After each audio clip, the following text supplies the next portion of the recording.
It's very important to understand that not every problem in marriage can be solved. Problems in marriages are of two types: solvable problems and unsolvable problems.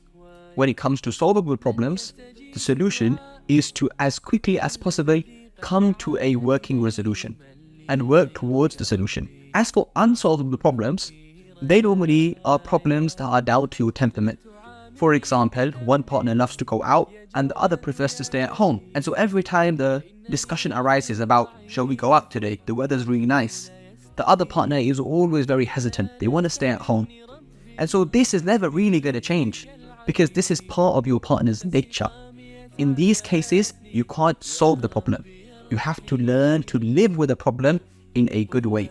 You have to learn that both partners have to make compromise and learn to live with the issue with good humor.